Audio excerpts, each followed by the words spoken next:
उनसे सिर्फ लेते ही रहे तो आप यकीन करें आप सिटीज़ को बर्बाद कर देंगे, बिल्कुल तबाह हो जाएंगे। और ये कंडीशन मैं बहुत दुख के साथ कह रहा हूँ कराची। अस्सलाम वालेकुम, नमस्ते, सत श्री अकाल। कैसे हैं आप लोग? उम्मीद करती हूँ ठीक होंगे, खुश होंगे। मैं हूं अली और मेरे साथ हैं तारिक नियाजी। अस्सलाम वालेकुम, नमस्ते, सत श्री अकाल। उम्मीद करता हूँ ठीक होंगे, खुश होंगे। दोस्तों जहाँ रहें खुश रहें, माँ बाप का ख्याल रखें, माँ बाप की खिदमत करें। जिनके माँ बाप इस दुनिया में नहीं हैं उनसे पूछें माँ बाप कितनी कीमती चीज़ें हैं, तो इसलिए हमेशा माँ बाप की कदर करें। दोस्तों आज की हमारी वीडियो बहुत ही ज़्यादा इंटरेस्टेड है, बहुत ही ज़्यादा सजेस्टेड है, बहुत ही ज़्यादा रिक्वेस्ट आई है इस वीडियो पर रिएक्शन देने की, तो हम बगैर टाइम ज़ाये किए अपनी वीडियो की तरफ चलते हैं। वीडियो का टाइटल है मुंबई मेट्रो सिस्टम, जो दुनिया का सेकंड लार्जेस्ट मेट्रो सिस्टम है होने वाला है। सो स्टार्ट करते हैं अपनी वीडियो को, लेट्स स्टार्ट। तो दोस्तों वीडियो का टाइटल है Mumbai metro will be India second largest metro network. अच्छा, इंडिया का सेकंड लार्जेस्ट मेट्रो नेटवर्क बनने वाला है। सो स्टार्ट करते हैं वीडियो। मुंबई मेट्रो महाराष्ट्र में पहला रैपिड ट्रांजिट सिस्टम है। इसका पर्पस है मुंबई मेट्रोपॉलिटन रीजन में कनेक्टिविटी इंप्रूव करना। प्रेजेंटली ये देश का 12वां सबसे लंबा और महाराष्ट्र का दूसरा सबसे लंबा मेट्रो नेटवर्क है, नागपुर मेट्रो के बाद। 11.4 किलोमीटर की एक लाइन अभी ऑपरेशनल है, मगर इसमें जल्द ही काफ़ी बड़ा ट्रांसफॉर्मेशन होने वाला है, जिससे ये देश का दूसरा सबसे लंबा मेट्रो नेटवर्क हो जाएगा। अभी 180 किलोमीटर से ज़्यादा की लेंथ अंडर कंस्ट्रक्शन है, जो कि 2022 तक पूरी हो जाएगी। इसके बनने से रोड्स पर ट्रैफिक कंजेशन कम होगी, साथ ही ओवरक्राउडेड लोकल ट्रेन्स को भी राहत मिलेगी। इन लोकल ट्रेन्स में, जिसको मुंबई सबर्बन रेलवे भी कहते हैं, इनमें एक दिन में 70 लाख से ज़्यादा पैसेंजर्स ट्रैवल करते हैं। 1853 में शुरू हुई थी, आज से 168 साल पहले। इसकी 7 लाइन्स अभी ऑपरेशनल हैं, टोटल 427 किलोमीटर की लेंथ के साथ। Western line, central line, harbour line, trans harbour line, Nerul Uran line. इसके अलावा 2 और लाइन्स हैं जो इस मैप में नहीं हैं, पनवेल वसई लाइन और पनवेल करजत लाइन। मुंबई की पॉपुलेशन में काफ़ी ग्रोथ हुई पिछले 20-30 सालों में, जिससे रोड्स पर कंजेशन बढ़ने लगी। सिटी की ट्रैम्स को भी डिसकंटिन्यू कर दिया गया था 1964 में, जिससे लोकल ट्रेन्स पर और प्रेशर बढ़ा। ये इलेक्ट्रिक ट्रैम्स 1907 में शुरू हुई थी, जिसे बेस्ट ऑपरेट करती थी। 1935 में अपनी पीक पर 47 किलोमीटर लंबा ट्रैम नेटवर्क था सदर्न बॉम्बे में। Grand road, पायधोड़ी, Girgaon, बायकला bridge, Sassoon dock और किंग सर्कल को आपस में कनेक्ट करता था। दादर में मेन ट्रैम टर्मिनस था। आज भी इस जगह को दादर टीटी के नाम से जाना जाता है। टीटी मतलब ट्रैम टर्मिनस। 1964 में ट्रैम्स के बंद होने के बाद सिटी में कोई भी रैपिड ट्रांजिट सिस्टम नहीं बचा। लोकल ट्रेन्स थी, मगर उनको रैपिड ट्रांसपोर्ट समझकर नहीं बनाया गया था। नए फास्टर मोड ऑफ ट्रांसपोर्ट की ज़रूरत पड़ी, जिसमें स्टेशंस 1-2 किलोमीटर की दूरी पर हों। इसीलिए 1975 में Mumbai metropolitan region development authority MMRDA को स्थापित किया गया। इसका काम था प्लान्स और पॉलिसीज़ बनाना, प्रोजेक्ट्स को इम्प्लीमेंट करना, जिससे मुंबई की ट्रांसपोर्ट, हाउसिंग और इन्वायरमेंट में सुधार आए। मेट्रो और BRT बस रैपिड ट्रांजिट सिस्टम्स बनाने की प्लानिंग हुई। जहां ये दोनों ही नहीं बन सकते, वहां मोनोरेल बनाई जानी थी। 2008 में मेट्रो की और 2009 में मोनोरेल की कंस्ट्रक्शन भी शुरू हो गई। मोनोरेल की पहली लाइन खुली फरवरी 2014 में चेंबूर से वडाला तक। चेंबूर में लोकल ट्रेन की हार्बर लाइन के साथ भी इसे लिंक किया गया। ये पूरी एलिवेटेड लाइन थी, 8.9 किलोमीटर लंबी और 7 स्टेशंस के साथ। 1100 करोड़ रुपए की लागत से बनी थी। उसी साल जून में मेट्रो लाइन 1 भी पब्लिक के लिए खोल दी गई थी। ये 11.4 किलोमीटर लंबी लाइन है, 12 स्टेशंस के साथ वर्सोवा से घाटकोपर तक। 2 स्टेशंस को लोकल ट्रेन से भी लिंक किया गया है। पूरी लाइन की कॉस्ट थी लगभग 4300 करोड़ रुपए। इस लाइन को MMOPL Mumbai metro 1 private limited operate करती है। MMOPL जॉइंट वेंचर है MMRDA, रिलायंस इंफ्रास्ट्रक्चर और RATP ट्रांसडेव फ्रांस के बीच। मार्च 2019 में मोनोरेल को आगे एक्सटेंड किया गया 11.2 किलोमीटर से जेकब सर्कल तक। इसे लोकल ट्रेन से भी लिंक किया गया है। 1900 करोड़ रुपए लगे इसे बनाने के लिए और इसे MMRDA ऑपरेट करती है। ये प्रेजेंट ऑपरेशनल नेटवर्क है मेट्रो और मोनोरेल का, मगर मेट्रो लाइंस 2, 3, 4, 5, 6, 7 और 9 अभी अंडर कंस्ट्रक्शन है, और लाइंस 8, 10, 11, 12, 13 और 14 अभी प्लान्ड है। इनमें से कुछ लाइंस अप्रूव भी हो चुकी हैं। इसके अलावा नवी मुंबई की मेट्रो लाइन भी अंडर कंस्ट्रक्शन है और थाने मेट्रो बनाने का प्लान चल रहा है। मुंबई मेट्रो की सारी लाइंस को कलर कोडेड कर दिया है MMRDA ने। अब हर लाइन एक नंबर और कलर से रिप्रेजेंट की जाएंगी। मेट्रो लाइन 1 है blue. Under construction metro lines की बात करते हैं। Line 2 yellow. इसको 2 फेजेस में बनाया जा रहा है, 2A और 2B में। 2A 18.6 किलोमीटर लंबा कॉरिडोर है दहिसार से डीए नगर तक। इसमें 17 स्टेशन होंगे और इसको लाइन 1 से भी लिंक किया जाएगा। इसकी कंस्ट्रक्शन 2016 में शुरू हुई थी और मई 2021 में खुलने की उम्मीद है। बनाने में लगभग 6,400 करोड़ रुपए लगे हैं। 2B 23.6 किलोमीटर लंबा कॉरिडोर होगा डीए नगर से मंडला तक। 22 स्टेशन होंगे इसमें, लोकल ट्रेन और मोनोरेल से भी लिंक होगा। कंस्ट्रक्शन 2018 में शुरू हुई थी और 2022 में खुलने की उम्मीद है। लगभग 11,000 करोड़ रुपए लगेंगे इसको बनाने में। लाइन 3 एक्वा, ये पूरी लाइन अंडरग्राउंड होगी, 33.5 किलोमीटर लंबी, 27 स्टेशन के साथ। कफ परेड से आर्य कॉलोनी तक जाएगी, बांद्रा और एयरपोर्ट से होते हुए। लाइन 1, लाइन 2 मोनोरेल और लोकल ट्रेन से भी लिंक की जाएगी। इसकी डेडलाइन दिसंबर 2021 की रखी गई है। कॉस्ट है लगभग 26,000 करोड़ रुपए। लाइन 3 बाकी लाइंस की तरह फुली MMRDA के अंडर नहीं है, बल्कि इसको MMRCL Mumbai metro railway corporation limited बनवा रही है। MMRCL एक स्पेशल जॉइंट वेंचर बनाया गया है गवर्नमेंट ऑफ इंडिया और गवर्नमेंट ऑफ महाराष्ट्र के बीच, सिर्फ इस लाइन के लिए। सिर्फ लाइन 1 और 3 को छोड़ के बाकी सारी लाइंस MMRDA के अंडर आती हैं पूरी तरह से। लाइन 4 ग्रीन, ये पूरी लाइन एलिवेटेड होगी। इसको 2 पार्ट्स में बनाया जा रहा है, 4 और 4A।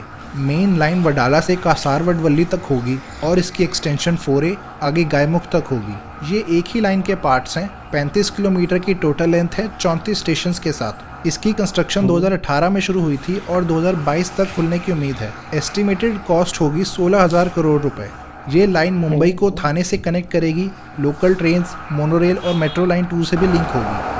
लाइन 5 ऑरेंज, ये 24.9 किलोमीटर लंबी लाइन होगी। थाने में कापूर बावड़ी से शुरू होगी, फिर भिवंडी से होते हुए कल्याण में खत्म होगी, 17 स्टेशंस के साथ। लाइन 4 और लोकल ट्रेन से भी लिंक की जाएगी। इसकी कंस्ट्रक्शन चल रही है और 2022 की डेडलाइन रखी है खुलने की। बनने की कॉस्ट होगी लगभग 8,400 करोड़ रुपए। लाइन 6 पिंक, ये 14.5 किलोमीटर लंबी लाइन होगी लोखंडवाला के SS नगर से विक्रोली तक। इसमें 13 स्टेशन होंगे। लाइन 2, 3, 4 और लोकल ट्रेन से भी लिंक की जाएगी। अक्टूबर 2022 तक खुलने की उम्मीद है। बनने की कॉस्ट है लगभग 6,700 करोड़ रुपए। लाइन 7 रेड, इस लाइन को 2 पार्ट्स में बनाया जा रहा है, 7 और 7A। मेन लाइन होगी 16.5 किलोमीटर लंबी, दहिसार ईस्ट से अंधेरी ईस्ट तक, 14 स्टेशंस के साथ। इसकी एक्सटेंशन 7A 3.2 किलोमीटर लंबी होगी, मुंबई इंटरनेशनल एयरपोर्ट तक, 2 स्टेशंस के साथ। ये लाइन ज़्यादातर रूट के लिए वेस्टर्न एक्सप्रेस हाईवे के साथ चलेगी। लाइन्स 1, 6 और 2 से भी लिंक की जाएगी। मेन लाइन की डेडलाइन मई 2021 की है और 7A की डेडलाइन 2022 की है। दोनों को मिला के कॉस्ट होगी लगभग 7,000 करोड़ रुपए। लाइन 9 रेड, इसको लाइन 7 की एक्सटेंशन भी कहा गया है। इसका कलर भी सेम रखा गया है लाइन 7 से। ये मीरा भाईंदर को मुंबई से कनेक्ट करेगी। इसकी लेंथ होगी 10.3 किलोमीटर और इसमें 8 स्टेशन होंगे। एक ब्रांच भी बनाई जाएगी 1.5 किलोमीटर लंबी इंद्रलोक तक। इसमें 2 स्टेशन होंगे। लाइन्स 2, 7 और लोकल ट्रेन से भी लिंक की जाएगी। लगभग 6,500 करोड़ रुपए लगेंगे इसको बनाने में और 2024 में खुलेगी पब्लिक के लिए। इनके अलावा नवी मुंबई की पहली मेट्रो लाइन भी अभी अंडर कंस्ट्रक्शन है। ये है 11.1 किलोमीटर लंबी लाइन, CBD बेलापुर से पेंढार तक, 11 स्टेशंस के साथ। लोकल ट्रेन से भी लिंक होगी CBD बेलापुर में। इसकी कंस्ट्रक्शन 2011 में शुरू हुई थी और 2016 में खुलने का प्लान था, मगर कई बार डिलेज होने के बाद अब इसकी डेडलाइन 2021 की रखी गई है। इसकी कॉस्ट 2,000 करोड़ रुपए से ज़्यादा की होगी। City and industrial development corporation CIDCO इसको बनवाने का काम कर रही है। सिडको पूरी तरह से महाराष्ट्र गवर्नमेंट के अंडर आती है। पूरा होने के बाद फ्यूचर में इस लाइन को आगे एक्सटेंड करने का भी प्लान है। ये हैं सारी मेट्रो लाइंस जो कि अभी ऑपरेशनल और अंडर कंस्ट्रक्शन है। इन सब के खुलने के बाद मुंबई मेट्रो की टोटल लेंथ हो जाएगी 193 किलोमीटर। इससे ये इंडिया का दूसरा सबसे लंबा मेट्रो नेटवर्क हो जाएगा दिल्ली मेट्रो के बाद। इन सब लाइंस की डेडलाइन 2024 और उससे पहले की है। कुछ लाइंस तो इसी साल खुल जाएंगी। ये सारी अंडर कंस्ट्रक्शन लाइंस की टोटल कॉस्ट होगी लगभग 90,000 करोड़ रुपए, जो कि इसे इंडिया का one of the biggest infrastructure development program बना देगा। इनके अलावा कुछ लाइंस प्लान्ड भी हैं, जैसे कि लाइन 8, 10, 11, 12, 13 और 14। इनमें से कुछ लाइंस अप्रूव भी हो चुकी हैं और कंस्ट्रक्शन शुरू हो जाएगी 1-2 सालों में। मुंबई में ट्रैफिक से काफ़ी राहत मिलेगी, साथ ही लोकल ट्रेन्स में ओवर क्राउडिंग कम होगी। रेजिडेंट्स की ओवरऑल क्वालिटी ऑफ लाइफ में भी इम्प्रूवमेंट होगी। ऐसी और वीडियोस को देखने के लिए सब्सक्राइब करें। धन्यवाद। जी जनाब, आपने वीडियो देखी। मुंबई के तो वैसे ही मतलब माशाल्लाह से इतना डेवलप सिटी था है, और मज़ीद उसकी ट्रैफिक का जो निज़ाम है बहुत मज़ीद ज़्यादा बेहतर होने वाला है। अच्छा, ट्रेन सिस्टम जो होता है ना, ट्रेन सिस्टम से रोडों पे रश ख़त्म होता है फिर, यानी कि लोग उस तरफ कन्वर्ट होते हैं और ट्रैफिक का जो रुझान होता है वो पब्लिक का और कम मुंबई होता में है। ट्रैफिक का मैंने सुना है बहुत इशू है, बहुत ज़्यादा। कराची में भी ऐसा ही है, वहाँ भी ऐसा ही है, लेकिन वहाँ पर काम शुरू हो चुका है, काम हो रहा है और नज़र भी आ रहा है। अच्छा, ज़्यादातर प्रोजेक्ट्स जो हैं आपने नोट किया होगा 2022, 2021, 22, 24, कोई मई में हो रहा है complete यानी कि हो चुका है। ये जो 4-5 साल हैं, होगा अब तक। यानी कि नक्शा चेंज होने वाला है होने वाला ट्रैफिक का। और सबसे बड़ा जो सिस्टम है दिल्ली मेट्रो। उसके बाद ये सेकंड पे आ सेकंड गया। नंबर पर आएगा इंडिया का, दुनिया का नहीं, और इसकी इंडिया का लार्जेस्ट मेट्रो। और कॉस्ट सेकंड लार्जेस्ट कॉस्ट है 90,000 करोड़। कमाल है, यानी कि इतने बड़े बड़े investment है, प्रोजेक्ट्स जो हैं ये होते हैं तो आवाम को फ़ायदा होता है और मुल्क तरक्की करता है, क्योंकि जब रश बढ़ जाता है, आबादी बढ़ती है, तो उनको कुछ ना कुछ सहूलियात चाहिए, उनको मतलब है कि आसानियाँ चाहिए। आबादी जितनी ज़्यादा होगी और अगर आमदोरफ्त रोड्स, ट्रैफिक, मेट्रोज़ नहीं होंगी तो शहर जाम हो जाते हैं, शहरों की तरक्की ख़त्म हो जाती है। अगर वेल डेवलप्ड सिटी हो, वहाँ पे ट्रैफिक के इश्यूज़ हो, बिजली के इश्यूज़ हो, ड्रेनेज का मतलब निज़ाम अच्छा ना हो, तो ये सब से भी बहुत बहुत ज़्यादा मतलब आवाम परेशान है। तो बिल्कुल बिल्कुल ऐसे ही आपने एक जगह काम करना चाहिए। आपको एक चीज़ एक जगह से एक जगह पहुंचानी है, एक जगह एक चीज़ बन रही है और शहर के दूसरे कोने तक जा रही है, अगर उसको पहुंचने में ही पूरा दिन लग जाए और या फिर 1-2 घंटे लगें, कितना फ़र्क पड़ेगा उसकी कॉस्ट पे? पेट्रोल बचेगा, टाइम बचेगा, वो चीज़ कस्टमर तक टाइम पे पहुंचेगी। सिर्फ़ और सिर्फ आमदोरफ्त अगर आसान हो जाए, सस्ती हो जाए और बहुत ज़्यादा हो जाए। एक शख्स ने यहाँ से वहाँ जाना है जॉब के लिए, उसको घंटों वहीं लग जाते हैं, तो वहाँ जाके काम क्या करेगा? फिर वापसी ले जाना है किसी को, जॉब कोई के ऐसी लिए, चीज़ें होती हैं, काम के लिए, वगैरह हो गया, अब वो रास्ते में एक्सपायर्ड हो गया, कुछ हो गया, तो मतलब इस तरीके के होने चाहिए निज़ाम। बिल्कुल ऐसा ही है। अभी मैं पिछले किसी वीडियो में मैंने शायद जिक्र किया था कि कराची में, अच्छा ये ट्राम का जिक्र हो रहा था, अच्छा याद आ गया मुझे, ट्राम की बात करनी थी। ये ट्राम सिस्टम पाकिस्तान और इंडिया बनने से पहले से ही अंग्रेज़ों के दौर में चलता था। ये शहरों में छोटे छोटे 1-2 डब्बे होते थे, वो शहरों में ही दरमियान में बस होती थी, बस पटरी पे चलती थी, बस ये फ़र्क था। अच्छा, ये हमारे वालिदैन, उनके वालिदैन बताते हैं, आप भी घर वालों से पूछिएगा, आपको भी बताएंगे। ट्राम चलते थे शहर के अंदर, अच्छा, पटरियों के ऊपर और रोडों पर बाकायदा। इसके गूगल पे सर्च करें तो आपको कराची ट्राम और मुंबई, अच्छा मुंबई, अच्छा मुझे डाउट था कि मुंबई में भी चलती होगी ट्राम, क्योंकि मुंबई और कराची तकरीबन कहते हैं कि शुरुआत में एक जैसे ही शहर थे, जुड़वा शहर कहते हैं, एक जैसे ही शहर थे, यानी कि वहाँ के हालात, यहाँ के हालात, समंदर के किनारे, वो भी पोर्ट सिटी, वहाँ भी पोर्ट है, कराची में भी पोर्ट है, ये एक साथ ही तरक्की की इन्होंने। लेकिन आज़ादी के बाद वो कहाँ से कहाँ पहुँच गए, अब अभी तक हम बहुत सारे मसले मसाइल में सही नहीं निकले, ऐसे ही बिल्कुल। तो ट्राम सिस्टम जो है वो यहाँ पे चलता था, वो ख़त्म कर दिया, तो इसका मतलब है वहाँ भी ख़त्म किया उसी दौर में, यहाँ भी ख़त्म हुआ, वहाँ भी ख़त्म हुआ। अच्छा, अब जो है ना ट्राम तो नहीं चल रही, ट्राम के बारे में तो कोई जिक्र नहीं हो रहा, लेकिन सर्कुलर रेलवे का आगाज़ हो गया है, मतलब उसकी सफाइयाँ पटरियाँ वटरियाँ सेट हो रही हैं, शहर के बीच में से भी ट्रेन गुजरेगी और स्टेशन तक जाएगी और कराची के कोने तक लोगों को पहुंचाएगी। ये मतलब है कि कराची में भी सर्कुलर रेलवे के नाम से प्रोजेक्ट शुरू हुआ है। सही है, बस मेरी तो यही हुआ है कि कराची में भी ऐसे प्रोजेक्ट्स हों कि हमें भी आसानी हो, हमें भी ट्रैफिक से हमारी भी जान छूटे, बिल्कुल। चीज़ों से कराची का ट्रैफिक, मैं कहता हूँ शायद पूरी दुनिया में हर जगह ये बात पता होगी लोगों को, कराची का ट्रैफिक का बहुत बुरा हाल है, बहुत ही संगीन सूरत हाल है। और अगर इस तरह के बड़े बड़े प्रोजेक्ट शुरू नहीं किए गए तो आप यकीन करें बहुत ही ज़्यादा प्रॉब्लम्स होंगी, और उस प्रॉब्लम से शहर ने तरक्की नहीं करनी, पीछे जाना है, तंजील की तरफ जाएंगे। अच्छा, आपको क्या लगता है कि इस मुंबई मेट्रो के बाद मज़ीद इंडिया आपको कहाँ दिखता है?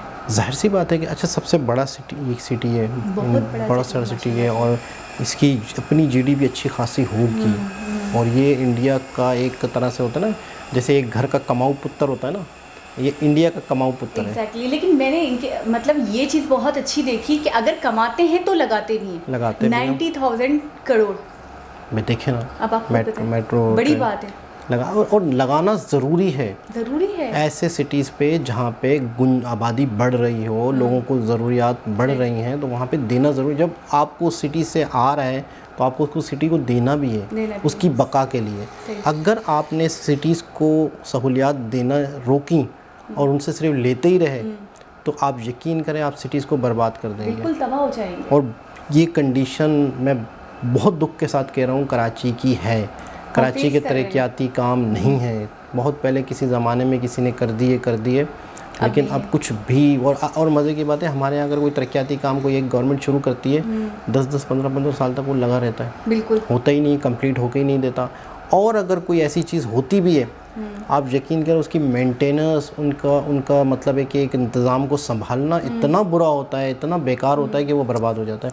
ज़्यादातर चीज़ें जो है ना वो उनको दी जाती हैं, प्राइवेट सेक्टर को दे दी जाती हैं, बिल्कुल कि यार ये प्राइवेट सेक्टर संभालेगा, ये वाली ट्रेन प्राइवेट सेक्टर को बाकायदा हमारे यहाँ ट्रेनें प्राइवेट भी चल रही हैं, सही, प्राइवेट लोगों की हैं, प्राइवेट उसके मालिक हैं, चल गवर्नमेंट ऑफ पाकिस्तान की पटरी पे रही हैं, लेकिन गवर्नमेंट ऑफ पाकिस्तान उनको ट्रेनों को संभाल नहीं पा रही, तो ट्रेनों ही को पूरी ट्रेनें ही बेच दी, पूरी ट्रेनें ही बेच दी, और वो ट्रेन प्राइवेट है, वो प्राइवेट लोग उनको संभाल रहे हैं। इस तरह से हम PIA भी है, इसके अलावा प्राइवेट वो भी हैं, एयरलाइंस भी हैं। तो प्राइवेट की ज़रूरत कब पड़ती है कि जब आप अपनी एक एयरलाइन, देखिए आपको हुकूमत को कमाना चाहिए ना एक चीज़ से, आवाम से, आवाम को उससे कमाना चाहिए, फिर आवाम को फ़ायदे देने चाहिए। हमारी अपनी एयरलाइन होते हुए भी प्राइवेट से एयरलाइन भी हैं जो हमारे पाकिस्तान में चलती हैं। इनकी ज़रूरत कब पेश आती है, जब आपकी अपनी एयरलाइन या आपकी अपनी रेलवे सिस्टम आपको सहूलत नहीं दे पाता। तो ये है कि आवाम के लिए बड़े इस तरह के प्रोजेक्ट ख़ास तौर पर बड़े सिटीज़ के लिए तो होने चाहिए, वरना आने वाले वक्त में वो सिटीज़ ख़राब हो जाएंगे, बेड़ा गर्क हो जाएगा। दोस्तों बहुत खुशी हुई मुंबई के हवाले से ये सिस्टम देख के, और बहुत ही ज़्यादा प्रोजेक्ट्स शुरू हुए हैं। हाँ, और बहुत सारे, मतलब सबसे अच्छी बात मुझे ये लगी, देखिए उन्होंने एक डेडलाइन भी दी थी कि ये इस टाइम तक कंप्लीट हो जाएगी। अच्छा, ये होना चाहिए तभी तो पता चलेगा। 2021 में कंप्लीट हो जाएंगे, 2022 अक्टूबर में कंप्लीट हो जाएंगे, मई में कंप्लीट हो जाएंगे, जून में कंप्लीट हो जाएंगे। एक डेडलाइन दे दी, हमारे स्टार्ट होते हैं तो हमारे ख़त्म होने का नाम ही नहीं लेते। बिल्कुल, अभी मैं कहता हूँ गूगल करके देखें, कई रोड ऐसे खुदे हुए हैं। एक ग्रीन बस चलनी है, वो कई सालों से मैं देख रहा हूँ। वो तो मैंने भी सुना है, ग्रीन बस और बस पुल बन चुका है, उस पुल से गुजरेगी, लेकिन अभी तक मतलब है कि वो वहीं पड़ा हुआ है, खड्डे खुदे हुए, ये पता नहीं कब होना। ग्रीन बस। तो वीडियो को भी हम बस करें काफ़ी मेरे ख्याल में। तो दोस्तों होपफुली आपने ये वीडियो बहुत एंजॉय की होगी, और मेरी मतलब बहुत सारी शुभकामनाएं हैं इंडिया के साथ। इंडिया को देना चाहूँगी कि वाकई मुझे मज़ीद, मतलब इस मेट्रो को देखने के बाद, मुंबई मेट्रो को देखने के बाद मुझे ऐसा लग रहा है कि इंडिया मज़ीद तरक्की की तरफ गामज़न होगा, और इंशाल्लाह कराची भी। इंशाल्लाह ठीक है चांसेस कम है, नहीं, लेकिन उम्मीद पर दुनिया कायम है ना, जो बात है। दोबारा किसी और वीडियो के साथ आप लोग से मुलाकात होगी। जब तक के लिए अपना बहुत सारा ख्याल रखिए, वीडियो को लाइक करना, शेयर करना, कमेंट्स करना, और हम बताना कमेंट्स के जरिए कि हमारी वीडियोस कैसी लग रही हैं, आपको ना भूलें। और आपके प्यार के लिए, आपके मोटिवेशन के लिए, आप जो हम करेज देते हैं, हमें बताते हैं, हमें वीडियोस सजेस्ट करते हैं, और जो हमें एक नई नॉलेज मिलती है उसके लिए बहुत बहुत थैंकफुल है आपका। सो मिलते हैं किसी और वीडियो के साथ आपसे, जब तक के लिए अपना बहुत सारा ख्याल रखें। अल्लाह हाफ़िज़।